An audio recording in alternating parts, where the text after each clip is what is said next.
जय श्री मित्रों, मैं पंडित महेश शर्मा। मैं आप सबका आपके अपने ज्ञान लोक चैनल में आप सबका स्वागत करता हूं। मित्रों, आज मैं जानकारी लेके आया हूं मौनी अमावस्या के बारे में। इसमें मैं आपको मौनी अमावस्या के बारे में जानकारी दूंगा कि इसके महत्व क्या है, यह कब है और इस दिन आपको क्या उपाय करने चाहिए और व्रत कथा क्या है। जानकारी शुरू करने से पहले जो इस चैनल को पहली बार देख रहे हैं तो मैं उनसे निवेदन करना चाहूँगा, कृपया मेरे चैनल को लाइक कीजिए, शेयर कीजिए और सब्सक्राइब कीजिए यदि मेरी जानकारी अच्छी लगी तो ही। तो मित्रों, मैं जानकारी शुरू करता हूँ। माघ मास के कृष्ण पक्ष की अमावस्या को मौनी अमावस्या होती है, क्योंकि इस दिन मनु महाराज का जन्म हुआ था। इस दिन मौन रहने का महत्व है, जिससे पुण्य बढ़ता है। और इस दिन आपको किसी भी तीर्थ स्थल पर किसी पवित्र नदी में स्नान करना चाहिए, जिससे भी हमारे पुण्य बढ़ते हैं, क्योंकि इस दिन देवताओं का उस पवित्र नदियों में वास होता है।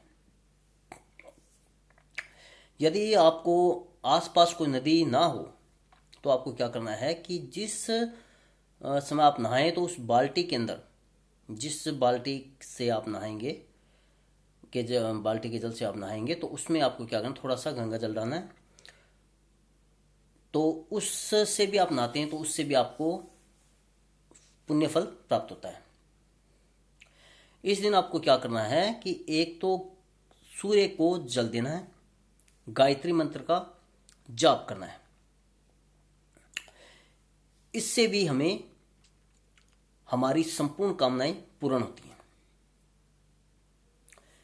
और इस दिन एक विशेष काम का बहुत बहुत बहुत ज़्यादा महत्व है कि इस दिन यदि किसी के पितृदोष लगा हुआ हो तो उसे क्या करना है, अपने पितरों को प्रसन्न करने के लिए ऐसे ही ये काम सभी को करना है। यदि सभी करते हैं तो सबसे अति उत्तम होगा, क्योंकि यदि पितरों के निमित्त आप सभी तर्पण और पिंड दान करते हैं तो आपके पितर आपसे प्रसन्न होंगे, आपकी समस्त समस्याओं का समाधान होगा।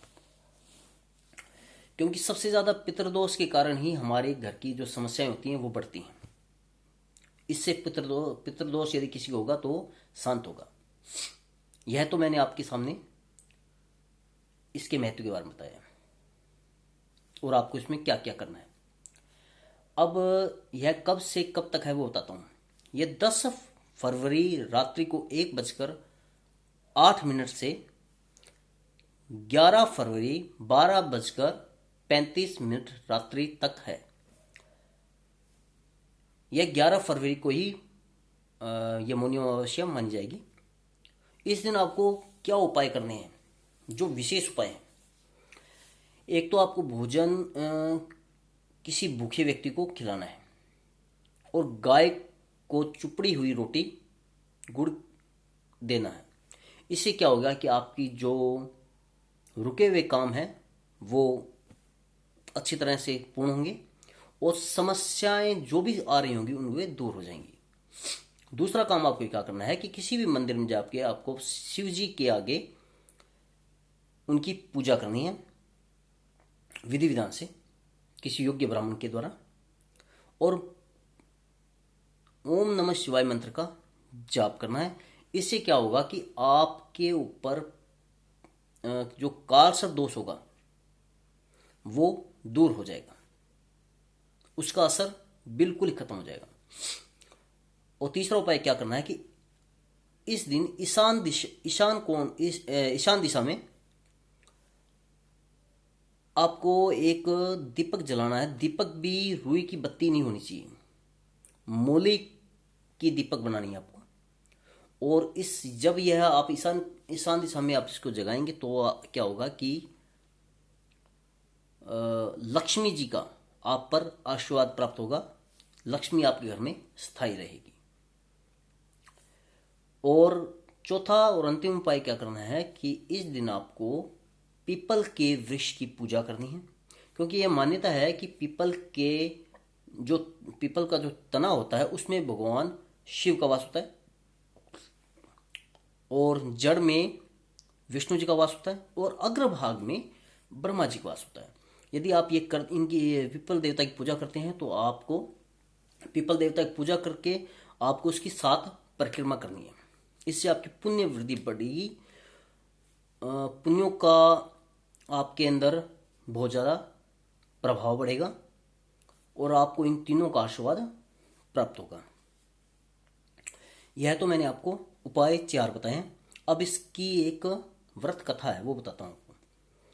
एक देव स्वामी नाम से एक ब्राह्मण था, जिसके 7 पुत्र थे। उसने अपने 7 पुत्रों का विवाह कर दिया। अंतिम उसकी एक पुत्री थी जिसका नाम गुणवती था।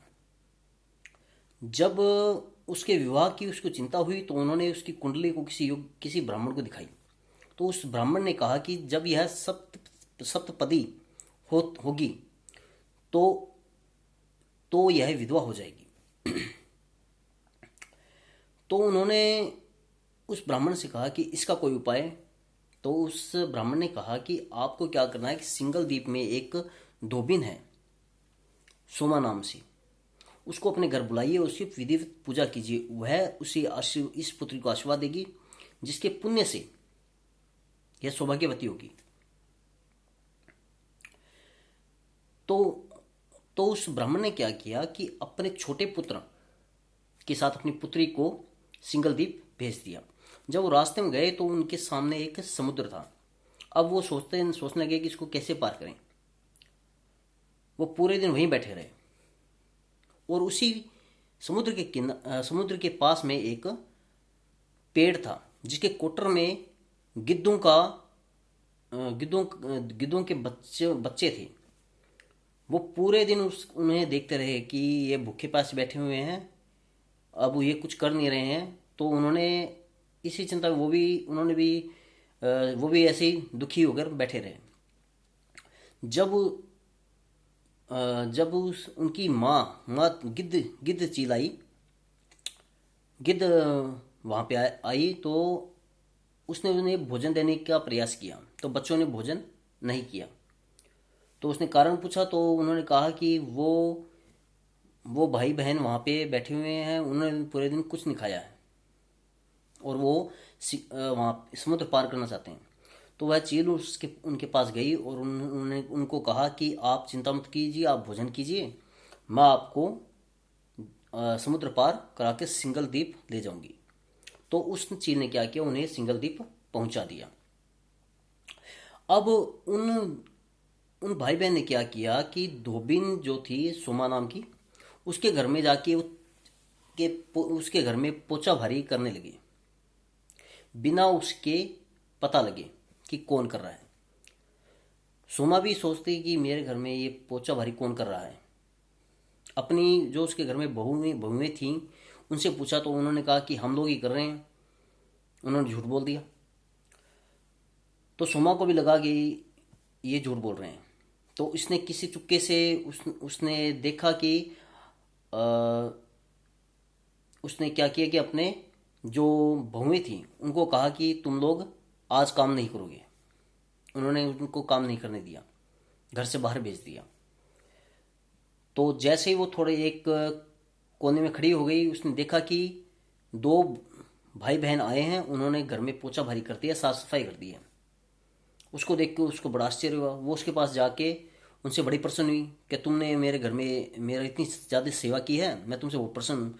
अब तुम्हें ये काम नहीं करना है। अब तुम अपने उद्देश्य को बताओ कि किस लिए ये कर रहे हो। तो उन्होंने कहा कि हम आपको अपने साथ घर पे ले जाना चाहते हैं और आपकी पूजा करना चाहते हैं। तो उसने कहा ठीक है, मैं चलती हूँ। तो वो उनके साथ उनके घर में चली गई। परंतु जाने से पहले उन्होंने अपने बहू को कह दिया कि मेरे पीछे यदि कोई घर में देहांत हो जाए तो उसको जलाना मत, उसको वहीं छोड़ देना। ऐसे करके वो चले गई। वो उनके घर पहुंची तो उसने उस बहन ने जो बहन थी गुणवती, उसने उस धोबिन की विधिवत पूजा की। तो उस धोबिन ने उसे अपना सारा पुण्य दे दिया, उसे सौभाग्यवती बना दिया। ऐसे करके जब वो वापस जाने लगी तो उसे पता चला कि उसके सारे पुण्य तो उसने उस लड़की को दे दिया है। अब उसके पास कुछ नहीं है। वो घर पे गई तो उसे पता चला उसके पति, उसका दामाद और उसका लड़का तीनों मर चुके थे। अब उसको लगा कि अब मैं उसको जीवित कैसे करूं। तो उसने क्या किया कि पीपल वृक्ष पे जाके उसने उस पीपल की पूजा की और उसकी 7 परिक्रमा की। उससे उससे उस पूजा से उसको पुण्य प्राप्त हो गया। तो उसने उससे